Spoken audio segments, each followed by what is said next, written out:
Hello friends, in your syllabus you are supposed to cover at least one international organization, and the most significant international organization in the world is United Nations Organization, what in abbreviated form we call it as UNO. Now let us see what exactly is UN, what are its objectives, what are its various organs, what is the mandate of those organs, plus the performance of UN say in last 1945 to in last period of 75 to 80 years of its existence. Right? As you all know that UNO came into existence on 24th October. That's what we celebrate as UN Day. In 1945 with New York as headquarters with 51 members, right? It functions through its charter, which is like constitution of UNO. See, as you have constitution based on which government works, similarly UN also has its own constitution called charter, UN charter, right? And UN works on the basis of that charter, right? And as like any other national government performs through its various organs like legislature, executive, judiciary, similarly UN also has many organs through which it performs. Then, as I said, the primary purpose of UN is to prevent war and promote peace. Now, if you look at Indian Constitution, there are at least 401 articles. In order to understand what Indian Constitution stands for, you need not read all those articles. If you just read one paragraph of preamble, you can get fairly good idea about the philosophy of the Constitution, about what our Constitution stands for. Similarly, UN Charter has many articles. You need not read the entire charter. If you want to know and understand the objectives of UN, just read Article 1 and 2 of UN Charter and you will get fair idea of what UN stands for. Right? Article 1 of the Charter says to maintain international peace and security, to develop friendly relations among nations, to achieve international cooperation in solving international problem of an economic, social, cultural or humanitarian character, and in promoting and encouraging respect for human rights and fundamental freedoms, to be a center for harmonizing the actions of nations in the attainment of common interests. That is, in short, you can say the basic primary purpose is to promote peace through any means, through cultural, through by promoting more of cultural cooperation, economic cooperation and all kinds of cooperation and all that, right? Then Article 2 of the Charter says all members of the UN are sovereign and equal. Very important point. See, in the eyes of UN, all countries could be as large as Russia or as small as Maldives in size. It could be as big as China in terms of population or as small as, say, Bhutan. But in the eyes of UN, all are equal. All get one vote. Every country has one vote, right? So it believes in some sort of an equality. The Article 2 of the Charter clearly makes it clear all members of the UN are sovereign and equal. All will fulfill in good faith the obligations assumed by them as specified in the Charter. Right? And all members agree to settle their national disputes by peaceful means and in a manner that the world peace and security are not endangered. That means even if two countries or many countries have disputes, they must settle it through negotiations, through peaceful means rather than resorting to war, right? Then would refrain from threat as use of force against the territorial integrity and political independence of other states. Means it is not, see, as a member of UN, a nation not only has certain privileges, it also has certain responsibilities. it has certain, I should say, obligations to abide by the Charter of UN, right? And that is, they should refrain from using threat as a force. They should refrain from using war as a means to settle a dispute or to assert their supremacy, right? And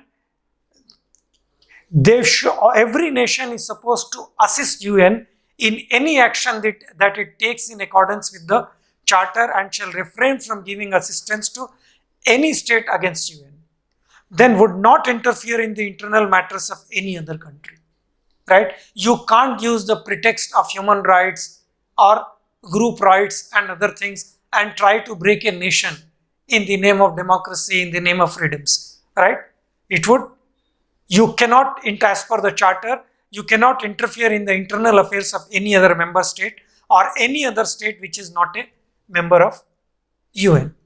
Today, there are almost 193 members, the last country being South Sudan in the UN. Then UN functions through its various organs, specialized agencies. Who coined this term for the first time? It was American President Roosevelt who used this term, United Nations. And as there are official, like in India, the official languages are Hindi as well as English. UN also has 6 official languages. Sometimes this could be asked in objective type. What are the official languages of UN? They are, as you can see, English, French, Russian, Chinese, Arabic and Spanish. These are the 6 important languages of UN. Now there is demand even to include Hindi as one such language, right? So these are the 6 official language of UN. Right. Now coming to different organs of UN. As I said, UN functions through certain specialized agencies and certain organs. The way your government functions, like every government has legislature, executive, judiciary. Job of legislature is lawmaking, job of executive is execution of law or implementation of law. Job of judiciary is interpretation of law, right, and protection of law. So similarly, General Assembly is something like your parliament. It is the legislative body of UN in which almost all countries are represented. Every member of UN by default is member of General Assembly, right? Composed of all members of the states and each one with one vote. It is something like Parliament of UN. It undertakes all the major decisions of routine matters, all the way your parliament takes, right? But to decide certain things, you have something like a simple majority in parliament, 2/3 majority, then 2/3 majority plus ratification by 50%. There are various methods of amendments or various methods of taking decisions. Similarly, UN also, simple routine procedural matters are decided by simple majority. That is 51:49 majority. But important decisions require 2/3 majority, right? And it provides equal opportunity to every member, that is every nation, to put forward their views, to express themselves. Like in Lok Sabha, in Parliament, members are given opportunities to put forward their viewpoint on any national issues or can bring to the notice of the whole country the problems in their area. That is what the devices like zero hour, question hour are meant for in Parliament, right? I'll be covering this, assuming I cover your syllabus on Indian Parliament. Here also, every member, that is every nation which is member of General Assembly or UN, is given equal opportunity to express themselves. Then it debates, discusses and makes recommendations on any items covered in the UN Charter, right? So it can discuss what matters it can discuss. It can discuss any matter of international importance or matter connecting with the UN Charter or anything, but as a matter of convention, it will not discuss any matter which is under the consideration of Security Council, right? So any matter it can discuss, and it makes recommendations, right? It can make any kind of recommendations, although its recommendations are not binding. They are not mandatory. In the sense, violation of these recommendations will not be followed by punishment or sanctions or even military action. They are left to the goodwill of individual countries, right? So as I said, recommendations of General Assembly are not binding on member states. They have lot of persuasive value but do not have binding value, right? As I said, it debates, discuss, makes recommendations, though it cannot force its decisions on member states. It meets annually, the way Parliament meets thrice for winter sessions, summer monsoon session and budget session. Similarly, UN General Assembly meets once in a year, right? Although there can be emergency sessions, there can be extraordinary sessions depending on exigencies of the time. Then how the way Lok Sabha elects its own speaker to preside over its session, similarly General Assembly also elects one among them, one of the members, to be the chairman of General Assembly, to preside over the meetings of General Assembly. Only difference is that normally speaker once elected is there for 5 years. Here for every session you have a different, a particular country is elected as chairman of that particular session, right? To preside over its session. Is elected as chairman or president, call it by whatever name, right? At the beginning of the session itself.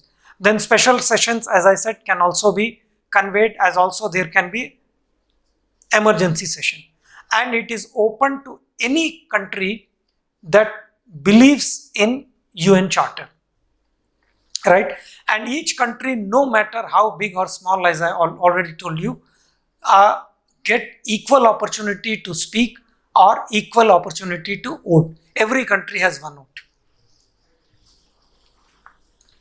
Then, what are the functions? This was broadly about the composition and character of General Assembly. Let us see what exactly are the functions of General Assembly. See, it admits new members or even expels or suspends existing members on the recommendations of Security Council. Then its resolutions, though not binding, they carry a lot of persuasive value. They command lot of respect. Why? Because it is assumed that it is based on world public opinion. Like why we respect the decisions of Parliament so much? Why? Because we believe that behind this there is opinion of the whole nation. Similarly, in the recommendations and resolutions of General Assembly, it is assumed that they represent the force of world public opinion. That is the reason why they, though not mandatory or binding, has lot of persuasive value, right? With the end of Cold War, almost 70% of the resolutions have been adopted by unanimous consent, right? As I said, it can suspend or expel members on the recommendations of Security Council. Then you should know that there are 10 permanent members in Security Council and 10 non-permanent members and 10 permanent members in Security Council, right? What are these members?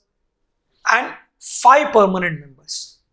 What are these five permanent members? They are, I'll explain later, USA, they are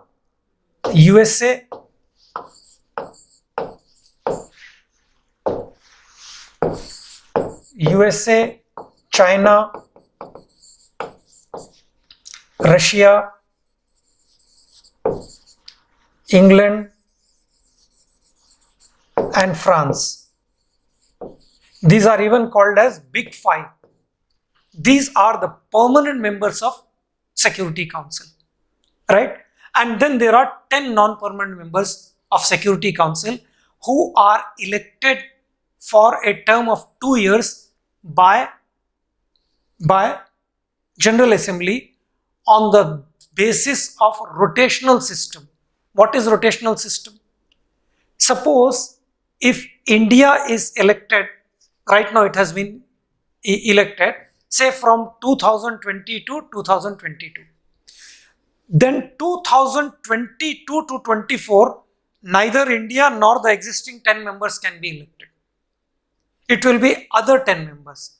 Purpose of rotation is to see that almost every country gets chance at least once to be permanent member or to be member of Security Council, right? Although these 5 are permanent, these 10 are non-permanent, elected by General Assembly for a period of 2 years on the basis of rotational system, right? Then as Parliament functions through various committees, there are almost 50 committees in Parliament. Committee on Railways, Committee on Surface Transport, Committee on Education, on Agriculture, on Defence, or all kinds of committees are there. Similarly, you have committees in UN to deal with different kinds of problems. Say there can be committee on disarmament, there can be committee on Syrian problem, there can be committee on refugee issue, there can be committee on some specific problem, there can be committee on sharing of ocean resources. There can be committee on, say, communications. There can be committee on any topic, on say trade, cooperation. There can be committee on any topic of international importance. So, and you know, most of the law within a country is done or prepared at the committee stages. Similarly, because they offer expertise, they have required time to study all these things and come out with very good resolutions that are practical, that are pragmatic. So these various committees do their job. Then, as I said earlier, normally General Assembly cannot discuss an issue which is under the consideration of Security Council.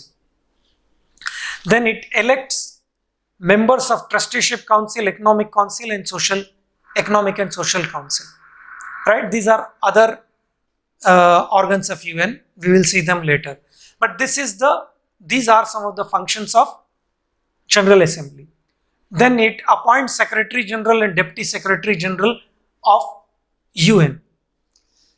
All other organs submit their annual reports to General Assembly, like Security Council, Economic Social Council, Trusteeship Council, International Court of Justice. The way all independent institutions in India, whether it is CAG, UPSC, SCST Commission, Railway Board, UGC, all of them submit their annual report to Parliament for audit through President. Similarly, all organs submit their annual reports to General Assembly, which is something like Parliament, World Parliament, right?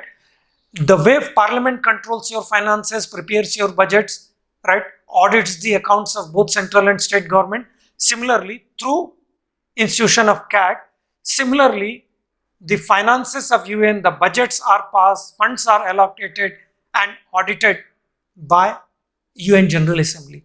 All these are functions of General Assembly, right? And in some exceptional situations, I covered this when I covered Cold War, UN General Assembly has played the role of Security Council, that is deciding which country needs to be taught a lesson, where army should be sent or military action should be taken against which country. That happened only once in 1950, that was Korean crisis. After that, we don't have any such, because this decision is primarily the reserve of Security Council, right, and not General Assembly. But this has happened only once, called Uniting for Peace Resolution, right? That too on account of veto by USSR, constant veto. And that issue, if you hear my lecture on Cold War, you can see Korean situation required an immediate attention and action from UN. So that was the only exceptional situation. Barring that, there are no such examples that General Assembly arrogated to itself the role of Security Council. Now next organ, rather the most important and powerful organ in the world, is Security Council. It is something like cabinet of UN or executive body of UN, right? And its primary task is preventing war, maintaining peace and security in the world. And its decisions are binding. Violations of its decision will be followed by sanctions and punishments, right? It has ability to enforce its decision. Then, because it has a binding value, unlike persuasive value which General Assembly has, it has sanctions of international law behind it, right? And it consists of 5 permanent members. Permanent members, I already told you what are these permanent members: USA, Russia, China, England and France. And these members have veto power. What is veto power? Power to nullify any decision. Even if one member out of these 15, as I said, there are total 15 members in Security Council, 10 are non-permanent, 5 are permanent. Even if one permanent member vetoes or nullifies a decision, that decision will lapse, it cannot be implemented. That's the reason why these countries are called as Big Five. Big 5 countries, most powerful countries in the world, right? Why they are powerful? Because they have ability to nullify any resolution, right?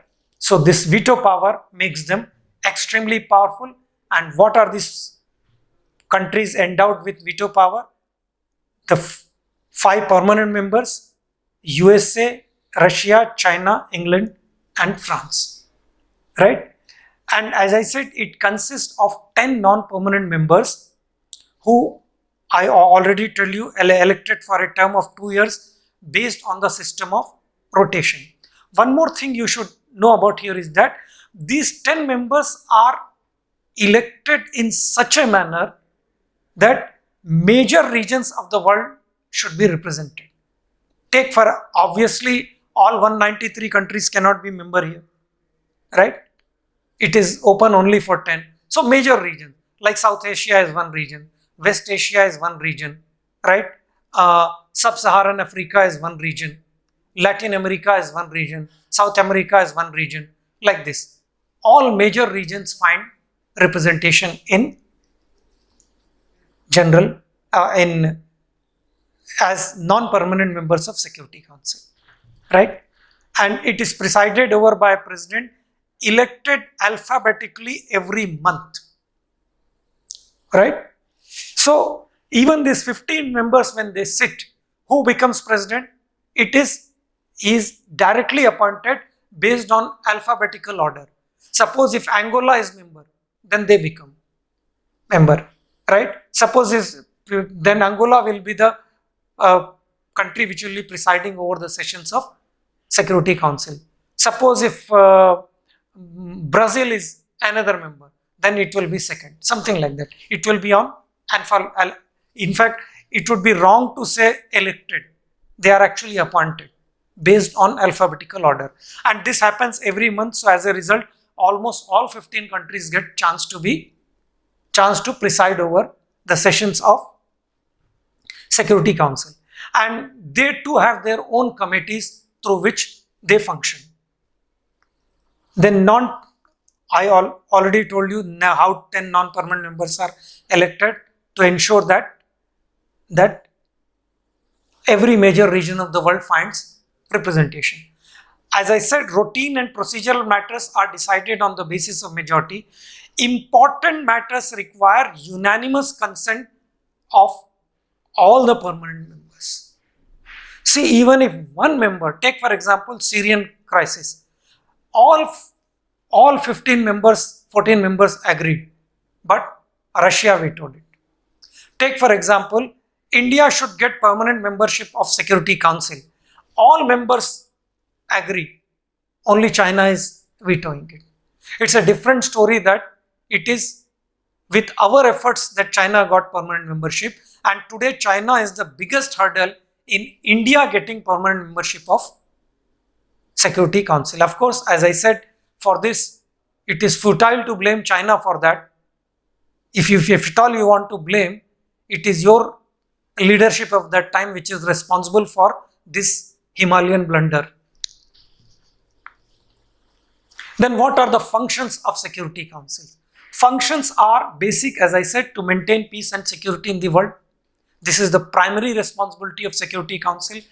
And then it deals with the threat. Question is, how do you define a threat? Who has power to define that this particular event is a threat to the world peace? Right? Taliban taking over power in Afghanistan is threat to world peace. Now who will decide that? Right? It is not Afghanistan, it is not India, it is Security Council which decides what constitutes threat to the world peace and how UN should respond to these threats. How it can respond? It can respond through warning, through request, through sanctions, through many other things, and if all these things fail, it can respond through military action or force or compulsion also. It has power, right? Members who are admitted or expelled by General Assembly, I already told you, are done by General Assembly only on the recommendations of Security Council. And it can enforce its decision. As I said, this is the difference between resolutions of General Assembly and Security Council. Here, Security Council, unlike General Assembly, Security Council has power to enforce its decision. How does it enforce? Right? By economic sanctions, stopping and halting trade, sending peacekeeping forces. It can suggest mediation. It can also launch a war and aggressor. For example, North Korea in 1950 and against Iraq in 1991, when Iraq invaded Kuwait under Saddam Hussein and Saddam Hussein refused to vacate Kuwait. In that context, UN sent its forces against Saddam Hussein. Right? So you can see the power of Security Council. It can get its decisions enforced. After all, what is power? Power is to get the things done even when there is opposition. Then it recommends the appointment of Secretary General to General Assembly, right? So these are the important functions of Security Council. Well, if General Assembly is legislature of UN, Security Council is cabinet or executive of UN, then what is judiciary? It is International Court of Justice, is something like judiciary, world judiciary, right? Now, as you know, it is the judicial organ of UN. It has 15 judges elected by Security Council and General Assembly for a period of 9 years, and 1/3 retiring every 3 years. That is 5 judges retire every 3 years, right? And re-elections of judges is permissible. Just contrast this with rotation system in General Security Council, right? But here re-election is permissible, right? Suppose if India, I think who is the judge right now? Some Bhandari or someone, right? Now he is elected for 9 years. After 9 years, again he can be re-elected, right? Only condition is that 2 judges cannot be from the same country. That's the only, and its headquarter is located at Netherlands, Hague, which is in Netherlands, Hague. And I think I didn't tell you, headquarter of UNO is New York in America. So headquarter of Hague, headquarter of International Court of Justice is Hague, which is in Netherlands, or it is sometimes called as Holland also, right? Jurisdiction of the court is left to the decisions of the individual countries. Participation is voluntary. Well, decisions of International Court of Justice are also not binding.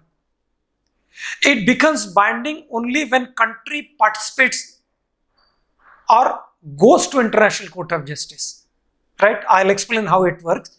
For the time being, you just remember its jurisdiction is voluntary, not compulsory. Then, as I said, two judges cannot belong to the same country. And one more thing which you should understand about International Court of Justice is that only countries can approach International Court of Justice. Organizations, individuals, institutions cannot approach. It will not entertain also, right? So only countries, nations can approach. And it provides advisory opinion to General Assembly and Security Council on request. The way we have jurisdiction of Supreme Court, advisory jurisdiction, that is, our Supreme Court can also advise President and in Government of India on various issues only if it is asked. But advice of Supreme Court is not binding, unlike the decisions of Supreme Court which are binding, since it is only advisory jurisdiction. So this is something like advisory jurisdiction. When specifically asked either by General Assembly or by Security Council, International Court of Justice can provide advisory opinion to both these bodies. It is up to them to accept that advice or not to accept. Right. It helps in codifications of international law. It registers treaties between states. Right. Now coming to the point which I said I'll take up later. See, it is true that its decisions are not binding. When it becomes binding, suppose if India and Pakistan go, if India goes to UN for International Court of Justice on the issue of Kashmir against Pakistan, then whatever is the decision will be binding to India and not to Pakistan. If Pakistan goes and India does not, then it is binding to Pakistan and not to India. If both the countries approach International Court of Justice, it is only then decision of International Court of becomes binding on both the countries. Otherwise, as I said, jurisdiction is voluntary, not binding. Right? So this is about International Court of Justice. Then next is Secretariat. See, if General Assembly is a legislative wing, a Security Council is executive wing of UN, right? And ICJ, International Court of Justice, is judicial wing, then Secretariat is administrative wing of UN. Day-to-day matters are done here in the Secretariat. It is something like office of UN whereby the routine matters are done. It is headed by an individual called Secretary General who acts as spokesman of UN, right? And he is appointed by, rather elected by General Assembly, again on the recommendations of Security Council for a term of 5 years, and of course then can be re-election also. He can be elected for another 5 years. He is something like chief spokesman of UN. He can sit in all the meetings of various organs of the UN. He has power to sit in the meetings of any of the organs or even specialized agencies of UN. He plays a major role in setting the UN's agenda in international security affairs. And it is he who fixes the agenda. Plus, he can bring to the notice of either General Assembly or Security Council any matter of international importance that requires urgent attention, right? And he makes annual report to General Assembly. There is not much to explain, and he can bring to the notice, right? He has authority to serve as a neutral mediator in international conflicts and to bring about a resolution by bringing hostile parties together to negotiate. Many a times, like in Syrian dispute, right, Kofi Annan used to interfere. I mean, not interfere, he had every right to act as a mediator to solve that dispute. He can do it on his own, or he can even appoint anybody as his representative to act as interlocutor, right, to solve that dispute as for mediation. He has that power, right? And he always tries to build a consensus among 5 permanent members of Security Council. As we have seen, on account of veto power, if consensus evades, then the entire decision making process comes to standstill, right? Lot of efforts, lot of energy, lot of expertise goes into the process of legislation or decision making, right? There is a lot of inputs into that. It's not done offhand. But suppose if one power, sheer out of its vested interest, one of these 5 permanent members negates that, then all these efforts will go, right? As a result, it is Secretary General who takes initiatives and tries to bring consensus among these 5 permanent members. Then his term is for 5 years, which can be renewed, as I said. Then, because of lot of workload, in 1975, he was given power to appoint a Deputy Secretary General in order to assist him, right? And it is a convention. There is no law, there is no rule. It is a convention that Secretary General will not be from any of these 5 countries, right? He will be from some neutral or some countries that are not very significant, right? Like South Korea, sometimes it is Austria, sometimes, right now it is Portugal, right? So these are the,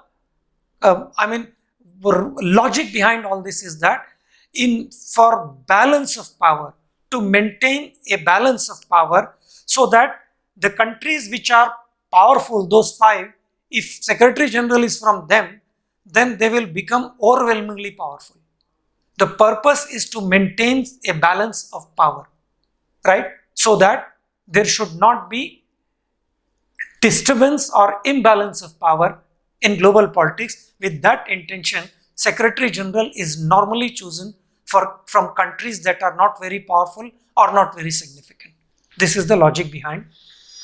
With this, I have explained you all the organs of UN. Of course, there are some more organs like mandatory trusteeship council. Now, trusteeship council is no more all that relevant, because purpose of trusteeship council was to prepare colonies or the countries that were not independent, to prepare them with self-governance and grant them independence. And today I don't think there is any country which is under colonial domination. Since all countries are free, there is no point in trying to learn about trusteeship council. For all practical purposes, it has become defunct or irrelevant. Now you may ask me about other organs like social and economic and social council. Well, economic and social council consist of many agencies. It's not possible for me to explain each and every agencies like UNESCO, UNICEF, Red Cross, WHO, then there are many agencies. It's not possible, except for the fact that all these agencies are doing great job, are doing great service to humanities in their chosen areas, in their chosen fields. So this is about UNO. Now, please remember, any organization with such a long history dealing with the whole world, with all its complexities, will have its fair share of achievements and failures, right? So let us see what exactly are the achievements of UN, because this, I think, is more important than knowing about the structure. It's not that you should know about the structures, organs and their functions, but I think more important question that is normally asked, because these days there are questions more on process rather than institutions, right? Greatest achievements of UN are decolonization, demise of imperialism and apartheid. These are huge achievements of UN. It is UN which started the process of era of decolonization and succeeded in getting independence to erstwhile colonies from colonial domination. Then apartheid, a practice of when racial discrimination, you may say, sir, racial discrimination exists even today all over the world, right? Fine, it exists at interpersonal level. I don't deny that fact. But the thing is that what was so bad about policy of apartheid as it was followed in South Africa is that this discrimination was constitutionalized, institutionalized and legalized. That was a very offensive to human rights and human dignity. And World Forum, that is UN, fought against this. South Africa was boycotted from many international forums. As a result, finally in 1990s, the policy of apartheid was dismantled, again largely because of the efforts of UN. Then nuclear-free Antarctica. You know, Antarctica is a continent which is free of human habitation. So it is something like low-hanging fruits for nuclear power, right? They can always claim, well, by our experiments, there is no loss of human life, right? That's the reason I am saying low-hanging fruit, means attraction to conduct the test. But thanks to UN and their efforts, they, right from the day one, they declared that Antarctica will be nuclear free, and to this date, Antarctica has remained nuclear free thanks to the efforts of UN. Then prevented Third World War. See, today, different countries, today almost there are 9 to 10 nuclear nations, nations having nuclear capability. And they have enough nuclear stockpile to destroy the world 20 times, right? That is the capacity. Now, just imagine a third world war taking place. The whole of human race will come to an end. And it is largely the effort of UN that they prevented Third World War taking place and end of humanity. Then disarming the world. They have promoted the logic of disarmament by treaties like partial test ban, nuclear non-proliferation. Of course, you may say that it's discriminatory and all that. That's besides the point. Fact is that because of this treaty, to a great extent, UN has succeeded in limiting the proliferation of nuclear weapons. See, today there are 10. Imagine all 190 countries having it, including some rogue nations like say Syria, Yemen and all that. Today there are only 2 rogue nations, that is North Korea and Pakistan. They are creating so much of insecurity with these weapons. Just imagine another 20-30 irresponsible countries getting this capability. It will be a huge threat to world peace. So, fair enough, we should give credit where it is due, that they have at least prevented the proliferations of nuclear weapon through treaties like partial test ban. And then Korean War, it was again a huge achievement of UN. See, another important credit of UN is that it supported North-South dialogue and emergence of new international economic order. Now this NEO, N-I-O, NEO has been the consistent demand of developing world. Now what is this North-South dialogue? If you look at the globe, it so happens that all the rich countries are towards the north of hemisphere and all the poor countries are towards the south of hemisphere. Well, if you ask me reason, I can only say the reason could be Vastu or anything, right? So let us not go into that.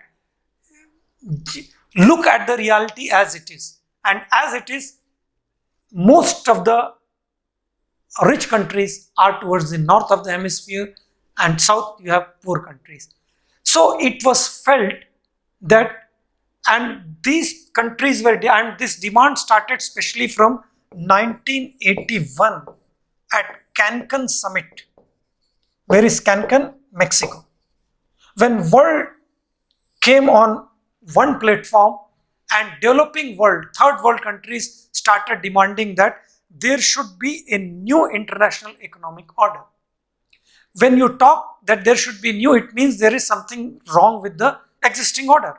And what was wrong with the existing order? by the standards of, by the logic of new international economic order, that the present relationship is highly skewed. Economic relations are tilted in favor of developed world, right? They want better terms of trade. They want tariff in developed world should come down, and they want access to the market, right? Plus, it was agreed that developed world will set aside a part, to begin with 1% of their GDP for development of developing countries. But even that they did not agree, right?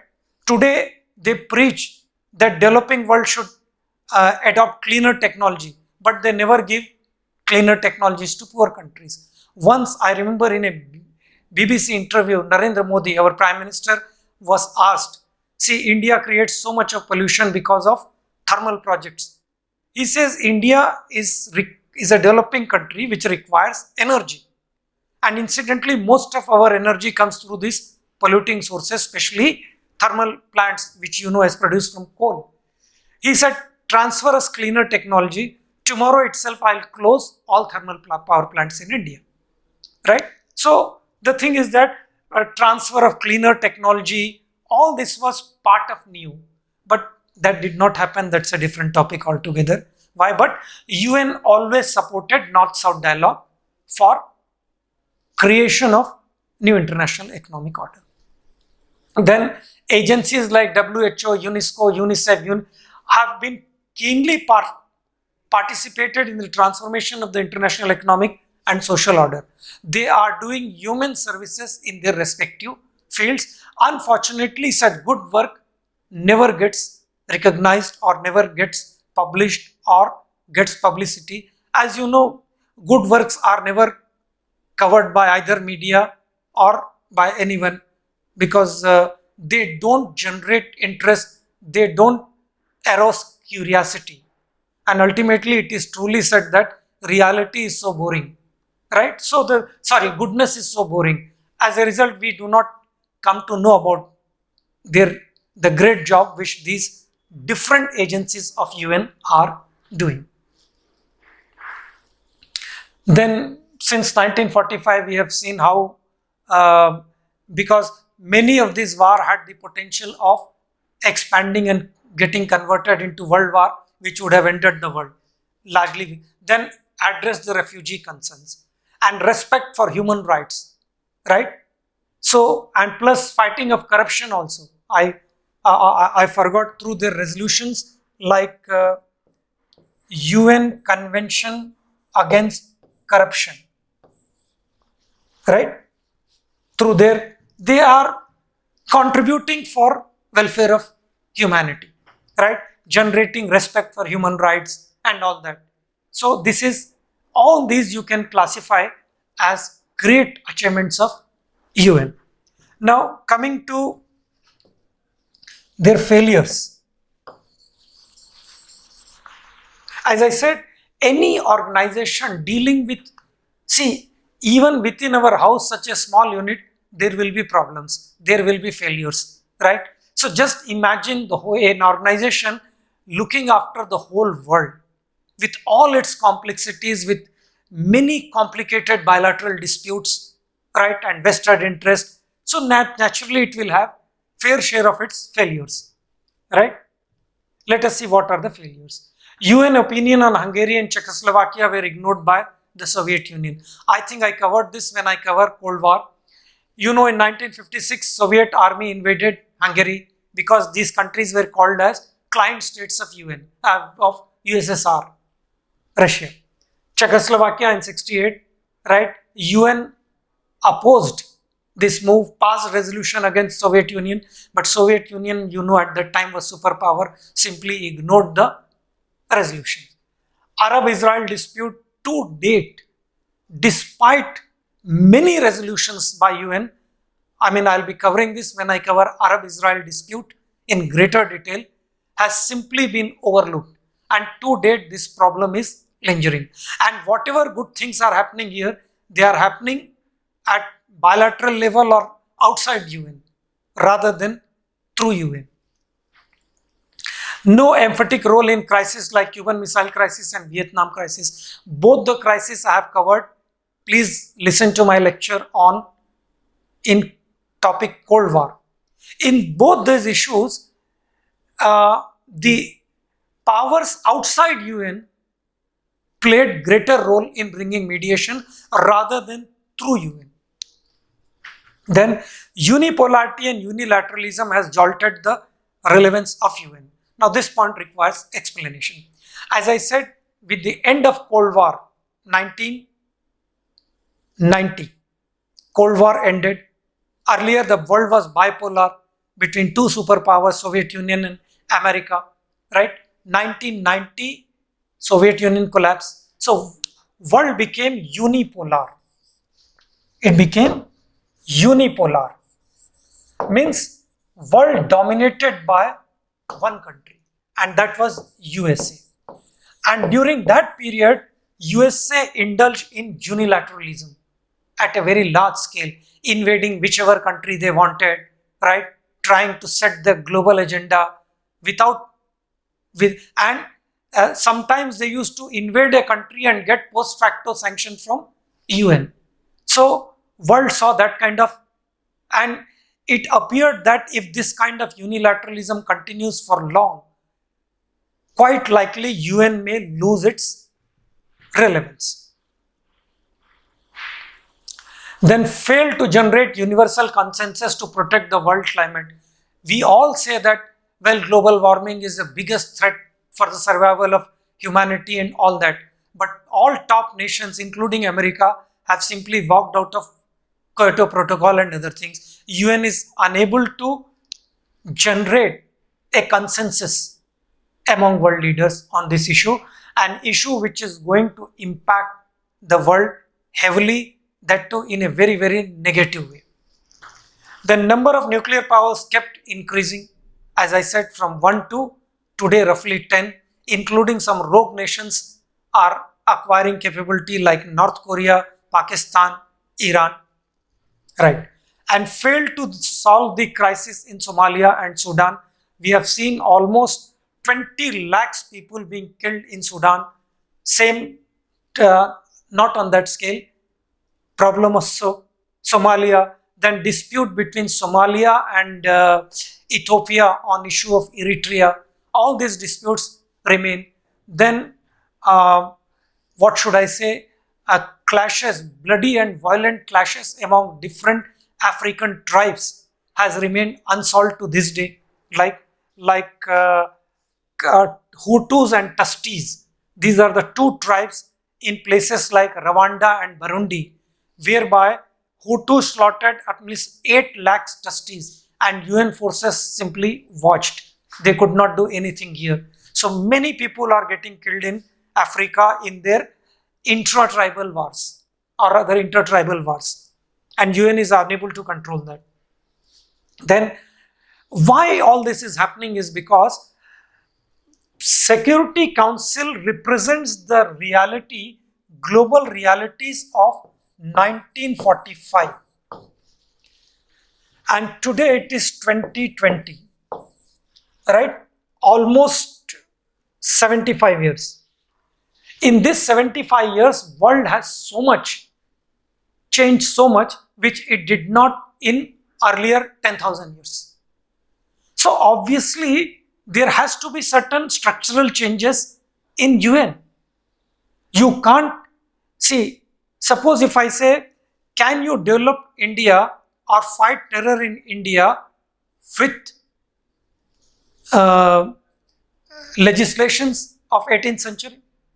You require legislation, it's a new challenge, new problem, and similarly your laws, everything should change to tackle this. Those laws must represent the reality of 2020 rather than 1863, 1894, like that. There are many such outdated laws in India. Similarly, unless UN reforms itself, a question could be asked on reform of Security Council.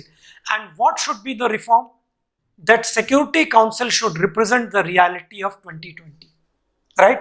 There are today many major players. As I said, today is It's a no more unipolar or bipolar world, it's a multipolar world. There are many significant countries like India, Japan, Germany, and Brazil, which represents significant aspect of humanity. They also must find place in permanent membership of Security Council, right? So it has to be expanded to include countries like, I said, I'll tell you, not only India, countries like Germany, Brazil and Japan, besides India, right? So this is also one aspect of the reform. And UN is badly dependent on USA and Western world for finances. So as a result, many a times it is afraid of going against United States. Then democratization and expansion of organization has yet to take place. As I said, we need to include some 4 or 5 more countries, right, in as permanent members of Security Council. Then UN talks about democratization without itself being democratic, right? Then even now UN is unable to prevent countries like Pakistan, Saudi Arabia and Qatar from exporting terrorism, right? The most obscurantist, what we call as Wahhabi version of Islam, and they are exporting, and terrorism is one of the major challenges in the DAF for world peace. Then unable to prevent unilateral and hegemonistic designs of China. China is trying to terrorize its weak neighbors. On the issue of Philippines, on South China Sea issue, China has refused to abide by the verdict of International Court of Justice. So it is unable to prevent unilateral and hegemonistic designs of China. And it is seen that it is effective whenever dealing with small powers, it is a failure whenever big powers are involved. But in this context, a very significant question is about India's claim for permanent membership of Security Council. Let me explain a brief history about India and Security Council. India has become non-permanent members of Security Council many a times, but that's not very significant. India can be called as powerful country, a significant country in the world, only if it gets permanent membership of Security Council, right? Otherwise, India, despite its importance, will have to punch below its weight. If you want India to punch either above or equal to its weight, that is, get its rightful place in Committee of Nations, India must get permanent membership of Security Council. Now here a brief history about Security Council and India. India could have got this membership in 1945 because when it was given to China when communists were not in power, right?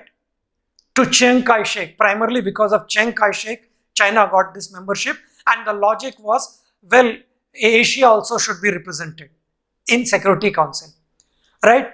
And by 1949, communists came to power in China, right? So America was badly cut up, and please hear my lecture on India-China relations. By the time the earlier Chinese ruler who was pro-West left China and took shelter in Formosa, today it is called as Taiwan.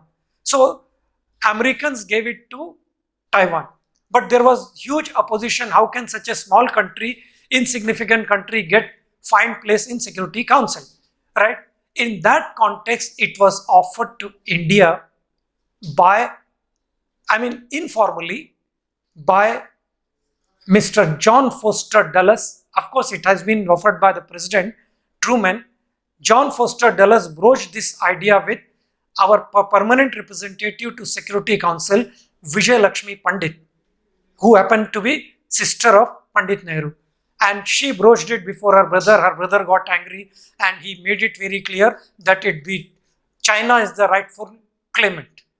He thought that if India does it, our relations with China will deteriorate. Anyway, they deteriorated. China went to the extent of attacking India and grabbing entire Aksai Chin, right? So I consider this to be one of the biggest blunders committed by our then Prime Minister Pandit Nehru. And today, let me tell you, China is the biggest hurdle in India getting a permanent seat in Security Council. Now, why I am saying that India is the rightful claimant, not because I am Indian or I belong to India. There are certain core reasons as to why not only me, there are many leaders in the world who feel that India deserves a place as permanent memberships of Security Council. In fact, every country except some countries like China, Pakistan and some of their allies, right? Most of the countries feel this way, including countries like Bangladesh, Sri Lanka. They want India to be permanent membership of Security Council, right? And these specific reasons are: India is the largest democracy and second largest country in the world population wise. Indian Army has the largest contributor to UN peacekeeping forces missions since the inception of these missions. Today, India say UN, you may say Security Council has power to enforce, but on what basis? Do they have any military of their own? No. They ultimately depend on member states, right? So please remember, since independence, India is sending the largest contingent of UN. Indian soldiers constitute the largest contingent of UN security forces, right? So, plus, Indian foreign policy has historically been aligned with world peace and not with conflicts. So, you look at the track record of India. India has always, its foreign policy has always aligned itself with the objectives of UN rather than with conflicts and problems, right? So, these are many reasons, and India's growing importance in fighting natural calamities and terrorism. India is the fastest growing economy in the world, and India's track record in terms of peaceful use of India is a responsible nuclear power. Please, hear my lecture on India-US relations, right? Why sanctions were lifted when Mr. Vajpayee articulated India's nuclear doctrine?